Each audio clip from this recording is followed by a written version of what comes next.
தூத்துக்குடியில் மழை வெள்ள காலங்களில் பொதுமக்கள் தங்களை எவ்வாறு பாதுகாத்து கொள்ள வேண்டும், குளம் உள்ளிட்டவைகளில் மூழ்கியவர்களை எவ்வாறு மீட்டு அவர்களுக்கு முதல் உதவி அளிப்பது என்பது குறித்து தீயணைப்புத்துறை சார்பில் ஒத்திகை நிகழ்ச்சி.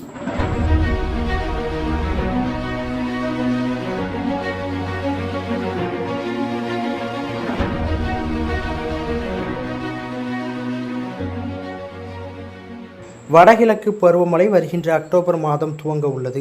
இதனைத் தொடர்ந்து பொதுமக்களுக்கு மழை வெள்ள பாதிப்புகளில் இருந்து எவ்வாறு தங்களை பாதுகாத்து கொள்வது குறித்து தீயணைப்புத்துறை சார்பில் பல்வேறு விழிப்புணர்வு ஒத்திகை நிகழ்ச்சிகள் நடத்தப்பட்டு வருகின்றன.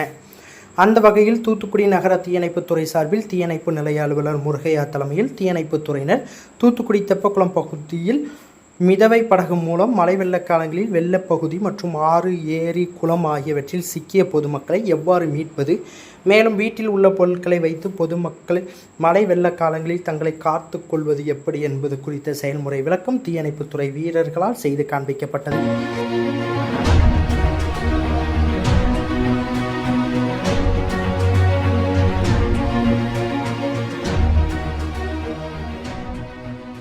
மேலும் தண்ணீரில் மூழ்கியவர்களை எவ்வாறு மீட்பது, அவர்களை மீட்டு முதல் உதவி சிகிச்சை எவ்வாறு அளிப்பது என்பது குறித்தும் பொதுமக்களுக்கு விழிப்புணர்வு ஏற்படுத்தப்பட்டது. இதை ஏராளமான பொதுமக்கள் பார்த்து விழிப்புணர்வு அடைந்தனர். தமிழ்நாடு தீயணைப்புத்துறை இயக்குனர் அவர்களுடைய உத்தரவுப்படியும், எங்கள் மாவட்ட ஆட்சியர் அவருடைய ஆலோசனைப்படியும், எங்கள் மாவட்ட தீயணைப்பு நிலைய அலுவலர் அவர்கள் இந்த வடகிழக்கு பருவமழையை முன்னிட்டு வெள்ள காலங்களில் பொதுமக்கள் எப்படி தங்களை காப்பாற்றிக் கொள்வது, அதாவது பெரிய வெள்ளங்கள் வந்துச்சுன்னா நம்ம அந்த இதுலேருந்து எப்படி நம்ம ஈஸியாக நம்மளுடைய வீட்டில் உள்ள பொருட்களை கொண்டு எப்படி காப்பாற்றிக்கலாம் அப்படிங்கிறத ஒரு செய்முறை பயிற்சி தான் செஞ்சு காட்டணும். நம்ம மாவட்ட ஆட்சியர் அவர்களுடைய உத்தரவுப்படி இங்கே துணை வட்டாட்சியர் ரமேஷ் சார் அவர்கள் வந்திருக்காங்க, பிஓ வந்திருக்காங்க, ஆர்ஐ வந்திருக்காங்க. அந்த பொதுமக்களுக்கு தெரிகிற மாதிரி இது ஒரு பொதுமக்களுக்கு ஒரு விழிப்புணர்வு மாதிரி. கடந்த காலங்களில் நம்ம வடகிழக்கு பருவமழையால் ரொம்ப சிரமப்பட்டோம். ஸோ அந்த மாதிரி காலங்களில் நம்ம ஒரு முன்னெச்சரிக்கை நடவடிக்கையாக நம்மளை எப்படி காப்பாற்றிக்கலாம் அப்படிங்கிற விளக்க உரை தான் இப்போ நம்ம செஞ்சு காட்டணும்.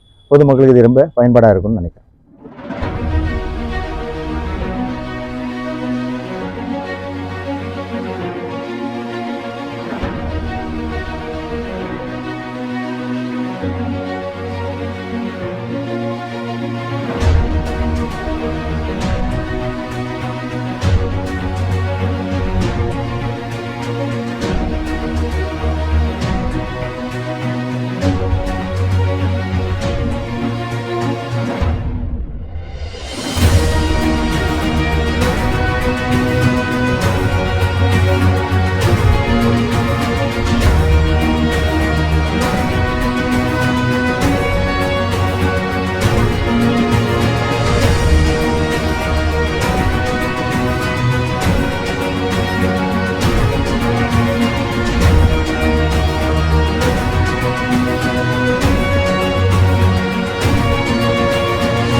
செய்திகளை உடனுக்குடன் தெரிந்து கொள்ள உங்கள் கரம் டிவியை சப்ஸ்கிரைப் செய்யுங்கள்.